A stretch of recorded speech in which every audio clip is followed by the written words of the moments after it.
இது ஃபர்ஸ்ட் மலேசியாவின் செய்திகள் உங்களுக்காக.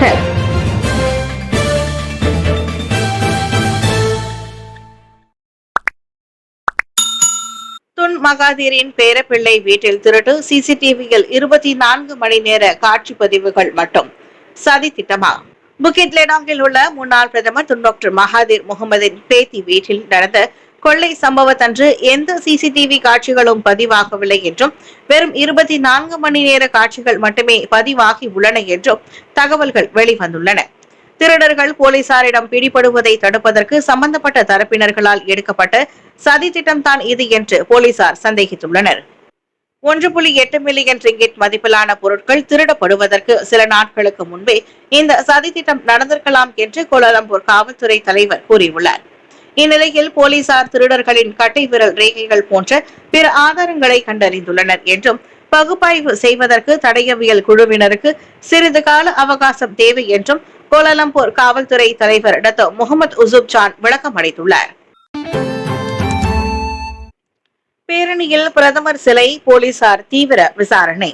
கடந்த சனிக்கிழமை நடைபெற்ற பேரணியின் போது பங்கேற்பாளர்களில் ஒரு சிலர் பிரதமரின் உருவ சிலையை கொண்டு வந்த புகார் தொடர்பில் போலீசார் தீவிர விசாரணையை மேற்கொண்டு வருகின்றனர். புக்கிட் அமான் குற்ற புலனாய்வு துறையினர் இந்த வழக்கை தேச துரோக சட்டம், தண்டனை சட்டம் மற்றும் தகவல் தொடர்பு சட்டத்தின் கீழ் விசாரித்து வருகின்றனர் என்று கோலாலம்பூர் காவல்துறை தலைவர் டத்தோ முகமது உசுப் ஜான் முகமது தெரிவித்தார். சம்பவத்தின் போது தேசிய மசூதிக்கு அருகில் அச்சிலைகளை போலீசார் கண்டறிந்துள்ளதாகவும் வீடியோ காட்சி சாட்சிகளும் உள்ளன என்றும் அவர்கள் தெரிவித்துள்ளனர். இதற்கிடையில் கூட்டத்தில் போது தீவிரவாத துண்டு பிரசுரங்கள் விநியோகிக்கப்பட்டதாக கூறப்படுவது குறித்து தனது தரப்பினருக்கு எந்த புகாரும் கிடைக்கவில்லை என்றும் முகமது உசுப் விளக்கம் அளித்துள்ளார். இந்நிலையில் கடந்த சனிக்கிழமை டத்தரான் மேதிகாவில் நடைபெற்ற கூட்டத்தில் சுமார் 18,000 பேர் அமைதியாக கலந்து கொண்டுள்ளனர் என்று காவல்துறை அறிவித்துள்ளது. குறைந்த கட்டணத்தில் மருத்துவ பயணிகளுக்காக வாஸ் மை மெடிக் சேவை அறிமுகம். குறைந்த நடமாட்டம் கொண்ட குறிப்பாக மருத்துவ சேவையை நாடும் பயணிகளுக்கு போக்குவரத்து வசதிகளை வழங்கும் முயற்சியாக மை மெடிக் கூடுதல் சேவையை அறிமுகப்படுத்தும். சக்கர நாற்காலிகளில் இருப்பவர்கள் அல்லது டயாலிசிஸ் எனப்படும் சிறுநீரக சுத்திகரிப்பு மையங்கள் தவிர வேறு மருத்துவமனைகளில் சிகிச்சை பெறுபவர்கள் போன்ற குறைந்த இயக்கம் கொண்ட பயணிகளை ஏற்றி செல்ல குறைந்தபட்சம் ஒரு வேனையாவது வழங்க வேண்டும் என்று மை நடத்துனர்களுக்கு போக்குவரத்து அமைச்சர் நிபந்தனைகளை விதித்திருப்பதாக அதன் அமைச்சர் ஆந்தோனி லோக் கூறினார். மை மெடிக் சேவை மலிவு விலை கட்டணத்தில் அறிமுகப்படுத்தப்படும் என்று அவர் கூறினார். இது எல்லா இடங்களிலும் ஒரு பிரச்சனை. எல்லா மாநிலங்களிலும் போக்குவரத்து சேவைகள் தேவைப்படும் குழுக்கள் உள்ளன. ஒருவர் தனது வீட்டிலிருந்து டயாலிசிஸ் மையத்திற்கு ஒரு டாக்ஸி அல்லது ஏதேனும் சேவையை பயன்படுத்தினால் கட்டணம் ஒவ்வொரு முறையும் 20 ரிங்கிட் 30 ரிங்கிட்டாக இருக்கலாம். துருன் அன்வார் பேரணிக்கு பிறகு 20 டன் குப்பைகள் சேகரிக்கப்பட்டதா? ங்காவின் கூற்றை தொடர்ந்து நாடாளுமன்றத்தில் அமளி. அன்வார் பதவி விலக வேண்டும் என்ற துரோன் அன்வார் பேரணிக்கு பிறகு 20 டன் குப்பைகள் சேகரிக்கப்பட்டது குறித்து வீடமைப்பு மற்றும் ஊராட்சித்துறை அமைச்சர் ங்காங்கோர் மிங் ஞாயிற்றுக்கிழமை வெளியிட்ட அறிக்கையை எதிர்க்கட்சி எம்பிகளில் பலர் ஏற்க மறுத்ததால் மக்களவையில் சிறிது நேரம் அமளி ஏற்பட்டது. வாய்மொழி பதில் அமர்வின் போது எழுந்து நின்று குறுக்கிட்ட பெண்டாங் நாடாளுமன்ற தொகுதி உறுப்பினரான பெரிக்கத்தான் நேஷனல் கூட்டணி உறுப்பினர் அவாங் ஹாஷிம் இந்த அறிக்கை வெளியிட்டதற்கான விளக்கத்தையும் ஆதாரங்களையும் காட்டுமாறு ங்காங்கோர் மிங்கை கேட்டுக்கொண்டார். பேரணியில் கலந்து கொண்டவர்களில் பெரும்பாலோர் ஒரு போத்தல் மினரல் நீர் மட்டுமே கொண்டு வந்ததால் 20 டன் வரை குப்பைகளை ஏற்படுத்துவது சாத்தியமில்லை என்று அவாங் சுட்டிக்காட்டினார். முதலில் இதற்கான ஆதாரத்தை நிரூபித்தால் அமைச்சர் ஏமாற்றவில்லை என்று தாம் கூற முடியும் என அவர் தெரிவித்தார். கெலன ஜெயா பாதை சமிக்ஞை மேம்படுத்துதல் 10 LRT நிலையங்கள் ஆகஸ்ட் 9 முதல் செப்டம்பர் 14 வரை தாமதமாக திறக்கப்படும். பிரசரணா. KLCC மற்றும் கொம்பாக் இடையில் இருக்கும் 10 LRT நிலையங்கள் ஆகஸ்ட் 9 முதல் செப்டம்பர் 14ஆம் தேதி வரை வார இறுதி நாட்களில் காலை 9 மணிக்கு திறக்கப்படும் என்று அறிவிக்கப்பட்டுள்ளது. பிரசரணா கெலனா ஜெயா பாதையில் இருக்கும் சமிக்ஞை அமைப்பை மேம்படுத்தும் நடவடிக்கை 2ஆம் கட்டத்தை நோக்கி நகர்வதால் இம்முடிவு எடுக்கப்பட்டுள்ளது. இதற்கிடையில் அக்டோபர் 11 முதல் நவம்பர் 22ஆம் தேதி வரை 3ஆம் கட்ட மேம்படுத்துதல் தொடங்கப்படவிருப்பதால் KL சென்ட்ரல், பசார் சேனி, மஸ்ஜித் ஜைமோக் மற்றும் KLCC உட்பட லெம்பா சுபாங் மற்றும் ஆம்பாங் பாராக் இடையேயான 17 நிலையங்கள் பாதிக்கப்படும் என்று தெரிவிக்கப்பட்டுள்ளது. 1998 முதல் பயன்பாட்டில் உள்ள கெலானா ஜெயா பாதையின் அசல் தானியங்கி ரயில் கட்டுப்பாட்டு ATC அமைப்பை மாற்றுவதற்காக இந்த மேம்படுத்துதல் மேற்கொள்ளப்படுகின்றது என்று பிரசரணா குழுமத்தின் தலைமை இயக்க அதிகாரி டாக்டர் பிரத்யூத் தௌத் தெரிவித்தார். சேவை தொடர்ச்சியை உட்படுத்தி உறுதி செய்வதற்கும் பயணிகளின் சிரமத்தை குறைப்பதற்கும் பிரசரணா ஷட்டில் ரயில், மாற்று பேருந்துகள் மற்றும் இடைநிலை வேன்கள் அறிமுகப்படுத்தப்பட உள்ளன. முழு வேப் தடை குறித்து ஆலோசிக்கும் சுகாதார அமைச்சு. சுகாதார அமைச்சு வேப் மற்றும் மின் சிகரெட்டுகளின் விற்பனை மற்றும் பயன்பாட்டை முழுமையாக தடை செய்வது குறித்து பரிசீலித்து வருகின்றது. தற்போதைய கட்டுப்பாட்டு நடவடிக்கைகளின் செயல்திறனை மதிப்பிடுவதற்கும் பொதுமக்களின் ஒட்டுமொத்த ஆரோக்கியத்தை பாதுகாப்பதற்கும் முழு ஆய்வு நடந்து வருகின்றது என்று சுகாதார அமைச்சர் தெரிவித்துள்ளார். மின் சிகரெட்டுகள் அல்லது வேப்களின் விற்பனை மற்றும் பயன்பாடு மீதான முழுமையான தடை தொடரப்பட்டால் சட்டம், தொழில்துறை, அரசு வருவாய் மற்றும் உரிமம் வழங்கும் அம்சங்களை மதிப்பிடுவதற்கான ஆய்வுகளையும் குழு பரிந்துரைத்துள்ளது என்று அவர் மேலும் குறிப்பிட்டுள்ளார்.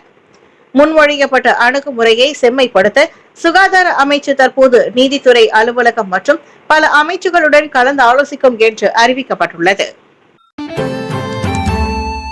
நிபந்தனையற்ற உடனடி போர் நிறுத்தத்திற்கு தாய்லாந்து, கம்போடியா இணக்கம். பிரதமர் அன்வார் அறிவிப்பு. எல்லை மோதல்களை தீர்க்க தாய்லாந்தும் கம்போடியாவும் நேற்று நள்ளிரவு முதல் உடனடி மற்றும் நிபந்தனையற்ற போர் நிறுத்தத்திற்கு ஒப்பந்தம் கொண்டுள்ளதாக பிரதமர் ஸ்ரீ அன்வார் இப்ராஹிம் அறிவித்துள்ளார். ஆசியான் கூட்டமைப்பின் தலைவராக புத்ரஜயாவில் அமைதி பேச்சுவார்த்தைக்கு தலைமை தாங்கிய அன்வார் இயல்பு நிலைக்கு திரும்புவதற்கான நடவடிக்கைகளை எடுப்பதற்கான பொதுவான புரிதலை இரு தரப்பினரும் எட்டியுள்ளதாக கூறினார். கம்போடிய பிரதமர் ஹூன் மானெட்டும் தாய்லாந்தின் இடைக்கால பிரதமர் பூம்தம் வட்சராயும் இருவரும் அதற்கு ஒப்புக்கொண்டிருப்பதாக புத்ரஜயாவின் கூட்டு செய்தியாளர்கள் சந்திப்பின் போது பிரதமர் கூறினார். அமைதி பேச்சுவார்த்தையில் எட்டப்பட்ட முடிவை பாராட்டிய ஹூன் மானெட்டும் பூம்தமும் அன்வார் முன்னிலையில் செய்தியாளர் சந்திப்பில் முடிவில் கைகுலுக்கினர். கடந்த வியாழக்கிழமை எல்லையில் ஏற்பட்ட கன்னிவெடி குண்டு வெடிப்பில் 5 தாய்லாந்து வீரர்கள் காயமடைந்ததை தொடர்ந்து சண்டை வெடித்தது. ஜாலான் சுல்தான் அஸ்லான் ஷா பகுதியில் பாகிஸ்தானிய உணவகத்தில் அதிரடி சோதனை. பெர்மிட் இல்லாத தொழிலாளர்களை பணியமர்த்திய குற்றம். Kuala Lumpur Jalan Sultan Azlan Shah பகுதியில் பாகிஸ்தானியர் ஒருவரால் நடத்தப்பட்டு வந்த உணவகம் ஒன்றில் பெர்மிட் இல்லாத வெளிநாட்டு தொழிலாளர்களை பணியமர்த்திய குற்றம் தொடர்பில் வந்த புகாரை உட்படுத்தி குடிநுழைவுத்துறை அதிகாரிகள் அதிரடி பரிசோதனையை மேற்கொண்டனர்.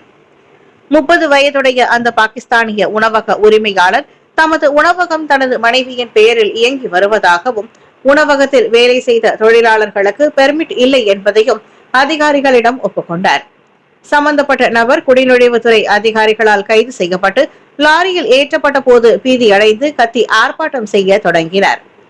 இந்நிலையில் சம்பந்தப்பட்ட நபரின் மனைவி தனது கணவரை விடுவிக்க வேண்டும் என்றும் சிறு குழந்தையை வைத்திருப்பதால் தமக்கு மிகவும் கடினமாக இருக்கும் என்றும் அதிகாரிகளிடம் நிலைமையை எடுத்து விளக்கியிருந்தார். மலாக்காவில் வெற்றிகரமான மஹிமாவின் சந்திப்பு கூட்டம். ஆலயங்களிடம் இருந்து நல்ல வரவேற்பு. சிவகுமார்.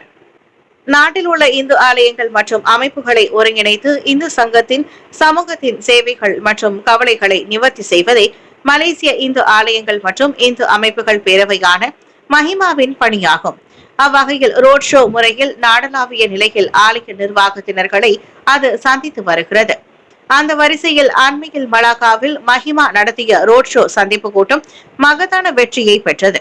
அதன் தலைவர் டத்தோ என் சிவகுமார் அது குறித்து மகிழ்ச்சி தெரிவித்துள்ளார். மலாக்கா ஸ்ரீ சுப்பிரமணிய திரௌபதி அம்மன் ஆலய பரிபாலன சபாவில் அச்சந்திப்பு நடைபெற்றது. அதில் 70 ஆலயங்களின் பிரதிநிதிகள் பங்கேற்றது. ஒருங்கிணைந்து செயல்படுவதில் அவர்களின் கடப்பாட்டை வெளிப்படுத்தியதாக சிவகுமார் சொன்னார். ஒத்துழைப்பை வலுப்படுத்துவது, சமூக சவால்களை எதிர்கொள்வது மற்றும் இந்து சமூகத்தின் வளர்ச்சிக்காக ஒரு பகிரப்பட்ட பார்வையை உருவாக்குவது குறித்து அக்கூட்டத்தில் விவாதிக்கப்பட்டது. மற்றவர்களை விமர்சிப்பதற்கு முன் கண்ணாடியில் பாருங்கள். துளசிக்கு மாய்கா இளைஞர் பிரிவு தலைவர் பதில். மாய்காவை குறை கூறியுள்ள DAP சட்டமன்ற உறுப்பினர் துளசி மனோகரன் ஒரு சந்தர்ப்பவாதி என அதன் இளைஞர் பிரிவு கடுமையாக சாடியுள்ளது. துளசியின் அறிக்கை தேர்ந்தெடுக்கப்பட்ட மறதி நோயால் அவர் பாதிக்கப்பட்டிருப்பதை காட்டுவதாக மாய்கா தேசிய இளைஞர் பிரிவு தலைவர் அரவிந்த் கிருஷ்ணன் காட்டமாக கூறினார். ஏமாற்றப்பட்டதாக உணர்கிறீர்களா? ஒன்று சொல்ல செயலாற்றுங்கள் அல்லது வெளியேறுங்கள். இனியும் புலம்பல் வேண்டாம் என்ற தலைப்பில் துளசி மாய்காவை விமர்சித்துள்ளார். இப்படி மற்றவரை விமர்சனம் செய்வதற்கு முன் அவர் முதலில் கண்ணாடியை பார்க்க வேண்டும். காரணம், டிஏபி அள்ளி வீசிய வாக்குறுதிகள் எல்லாம் காற்றில் பறந்து போனதை அவர் மறந்திருப்பார் போலும். யுஏசி படிப்புக்கு அங்கீகாரம் பெற்று தருவோம், எரிபொருள் விலை குறைப்பு, பிடிபிடிஎன் மறுசீரமைப்பு, கருப்பு பட்டியலை நீக்குவோம் என வானளவுக்கு பக்கத்தான் ஹரப்பான் வழங்கிய வாக்குறுதிகள் இன்று இருக்கும் இடம் தெரியவில்லை. இது மட்டுமா, இளையோருக்கு 1 மில்லியன் வேலை வாய்ப்புகளையும் வாழ்க்கை செலவினத்தையும் குறைத்து தருவதாகவும் டிஏபி முழக்கமிட்டது. ஆனால் அது ஒன்றுமே நடக்கவில்லை. வீரர்கள் தினத்தில் 21 மரியாதை குண்டுகள் முழக்கம். பொதுமக்கள் குழப்பம் அடைய வேண்டாம். இந்த வாரம் பீரங்கி வெடிப்பு சத்தத்தால் பீதி அடைய வேண்டாம் என்று தலைநகரில் வசிப்பவர்களுக்கு அறிவுறுத்தப்படுகிறது. மலேசிய ஆயுதப்படைகள் 2025 வீரர்கள் தின கொண்டாட்ட அணிவகுப்புடன் சடங்கு பூர்வமான துப்பாக்கி மரியாதை குண்டுகளையும் முழங்கவிருக்கின்றது. மலேசிய ஆயுதப்படைகள் பிரசிந்த் 1 தேசிய வீரர்கள் சதுக்கத்தில் முழு ஆடை ஒத்திகை மற்றும் பிரதான நிகழ்வின் போது சடங்கு பூர்வ துப்பாக்கி குண்டுகளை வெடித்து மரியாதை செலுத்தும் என மாவட்ட போலீஸ் தலைவர் ஐடிஷா முகமது தெரிவித்தார். செவ்வாய்க்கிழமை ஜூலை 29ஆம் தேதி ஒத்திகையின் போது 2 சுற்றுகள் துப்பாக்கி தோட்ட முழக்கம் நடைபெறும். ஜூலை 29ஆம் தேதி 21 முறை துப்பாக்கி சூடுகள் முழங்கப்படும் என்பதோடு ஜூலை 31ஆம் தேதி 2 அமர்வுகளும் காலை 8 மணிக்கு தொடங்க திட்டமிடப்பட்டுள்ளது. இதனால் பொதுமக்கள் தங்கள் பயணங்களை முன்கூட்டியே திட்டமிட்டு எவ்விதமான சிரமத்தையும் தவிர்க்க மாற்று வழிகளை பயன்படுத்துமாறு அவர் அறிவுறுத்தினார். போக்குவரத்து நெரிசலை நிர்வகிக்க காவல்துறையினர் சம்பவ இடத்தில் இருப்பார்கள்.